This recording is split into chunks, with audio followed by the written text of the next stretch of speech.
happy birthday. ஸ்க்ரீனில் பார்த்துருக்க மாதிரி பேபி பர்த்டே வீடியோவை எப்படி சிம்பிளாக மேக் பண்ணதை பற்றி பார்ப்போம். வீடியோ வந்து ஸ்கிப் பண்ணாமல் பாருங்கள். சேனலுக்கு ஃபஸ்ட் டைம் வரீங்கன்னா சப்ஸ்கிரைப் பண்ணிவிட்டு வீடியோக்கு ஒரு லைக் பண்ணிடுங்க. இப்போ வீடியோக்குள்ளே போகலாம். இன்ஷாட் அப்ளிகேஷன் ஓப்பன் பண்ணிக்கோங்க. ஓப்பன் பண்ணிவிட்டு கொலேஜ் ஆப்ஷனை செலக்ட் பண்ணி கிரிட் ஆப்ஷனை கிளிக் பண்ணிக்கோங்க. இப்போ நீங்கள் எடிட் பண்ண போகிற உங்களோட பேபிஸ் ஃபோட்டோவை ஒரு 3 ஃபோட்டோஸ் வந்து செலக்ட் பண்ணிக்கோங்க.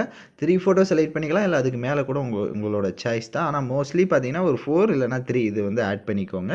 டிக் ஐக்கான கொடுத்துருங்க. கீழே கேன்வாஸை செலக்ட் பண்ணுங்கள். 9x16 ரேஷியோ கொடுத்துட்டு டிக் ஐக்கான கொடுத்துருங்க. கீழே பார்த்தீங்கன்னா லே அவுட்டை இருக்கும். லே அவுட்டை செலக்ட் பண்ணி செகண்ட் லே அவுட்டை கொடுத்துக்கோங்க. இப்போ உங்களோட ஃபோட்டோ வந்து ஏதாவது ஆல்டர்னேஷன் பண்ணணும், மாற்றி சேஞ்ச் பண்ணணும் அப்படின்னா அந்த ஃபோட்டோவை லாங் ப்ரெஸ் பண்ணி வேறு ஏதாவது இடத்துல செட் பண்ணணும்னா கூட நீங்கள் இந்த மாதிரி செட் பண்ணிக்கோங்க. அதே மாதிரி உங்களோட ஃபோட்டோஸ் வந்து கரெக்டாக ஸ்க்ரீனுக்குள்ளே 3 ஃபோட்டோஸுமே இருக்கான்றதை செக் பண்ணிவிட்டு டிக் ஐக்கான கொடுத்துருங்க. கரெக்டாக ஃபோட்டோஸ் எல்லாம் ஸ்க்ரீனுக்குள்ளே இருக்கணும். இப்போ கீழே அட்ஜஸ்ட்மெண்ட்டை செலக்ட் பண்ணுங்கள். ஸ்டேச்சுரேஷன் இருக்கும், அதை ஃபுல்லாக -100 கொடுத்துக்கோங்க.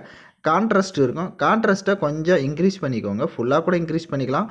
இப்போது டிக் ஐக்கான கொடுத்துட்டு மேலே எக்ஸ்போர்ட் ஆப்ஷனை கிளிக் பண்ணி ஃபஸ்ட்டு இந்த இமேஜை சேவ் பண்ணிக்கோங்க. இப்போ ஹோம் ஆப்ஷனை கிளிக் பண்ணிவிடுங்க. இப்போ வீடியோ கேட்டகரி செலக்ட் பண்ணி நியூ ஆப்ஷனை கிளிக் பண்ணிக்கோங்க. இப்போ ஃபோட்டோ கேட்டகரியை செலக்ட் பண்ணி நம்ம எடிட் பண்ண அந்த அந்த ஃபோட்டோவை செலக்ட் பண்ணிக்கோங்க. அதோட டியூரேஷன் பார்த்தீங்கன்னா ஒரு 10.5 செகண்டை மட்டும் ட்ராக் பண்ணிக்கோங்க. ஏன்னா அவ்வளோ செகண்ட் தான் அந்த டெம்ப்ளேட்டே இருக்கும். ஸோ அதனால் அதுக்கேற்ற மாதிரி நீங்கள் வந்து ட்ராக் பண்ணிடுங்க. இப்போ வீடியோவோட ஃபஸ்ட்டுக்கு வந்துடுங்க. பிப் ஐக்கான செலக்ட் பண்ணுங்கள். வீடியோ கேட்டகரியை செலக்ட் பண்ணுங்கள்.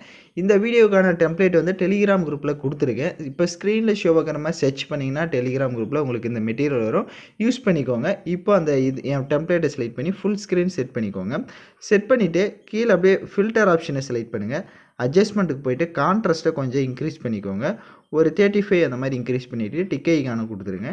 அப்படியே கீழே ஸ்க்ரோல் பண்ணிங்கன்னா பிளண்ட் ஆப்ஷன் வரும். அதை வந்து லைட்டாக கம்மி பண்ணிக்கோங்க. ரொம்ப மைனஸ் பண்ணிட்டீங்கனாலையும் உங்களுக்கு தெரியாது, அந்த டெக்ஸ்ட்டு தெரியாது. ஸோ அதனால் ஒரு 55 இல்லைனா ஒரு 65 இந்த மாதிரி வந்து செட் பண்ணிட்டீங்க அப்படின்னா, செட் பண்ணிட்டு டிக் ஐக்கான கொடுத்துட்டு பார்த்தீங்க அப்படின்னா உங்களுக்கு இந்த மாதிரி நீங்கள் லைட்டாக மூவ் பண்ணி பார்த்தீங்க அப்படின்னா சூப்பராகவே இந்த டெம்ப்ளேட் வந்து உங்களுக்கு அந்த ஃபோட்டோஸ் மேலே கலரிங்காக தெரியும். நீங்கள் கலராக ஆட் பண்ணியிருந்தாலையும் ஃபோட்டோஸ் பிரச்சனை இல்லை.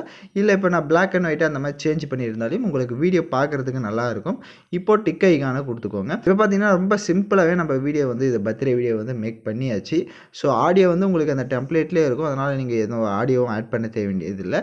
ஒருவேளை நீங்கள் ஆடியோ ஆட் பண்ணுறீங்க அப்படின்னா அந்த டெம்ப்ளேட்டில் இந்த லிரிக்ஸில் இருக்கிற ஆடியோவை மியூட் பண்ணிவிட்டு நீங்கள் ஓனாக ஏதாவது மியூசிக் இருந்தால் கூட ஆட் பண்ணிக்கோங்க. இப்போ ப்ளே பண்ணி பாருங்கள். வீடியோ நல்லா இருந்தது அப்படின்னா மேலே நீங்கள் எக்ஸ்போர்ட் ஆப்ஷனை கிளிக் பண்ணி வீடியோவை சேவ் பண்ணிக்கலாம். ஸோ சேனலுக்கு இப்போ தான் ஃபஸ்ட் டைம் வரீங்கன்னா சேனலை சப்ஸ்கிரைப் பண்ணிவிட்டு வீடியோக்கும் ஒரு லைக் பண்ணிவிட்டு பாருங்கள். அதே மாதிரி உங்கள் ஃபேமிலி அண்ட் ஃப்ரெண்ட்ஸுக்கு இந்த வீடியோவை ஷேர் பண்ணிவிடுங்க. ஸோ தேங்க்யூ ஃபார் வாட்சிங் திஸ் வீடியோ.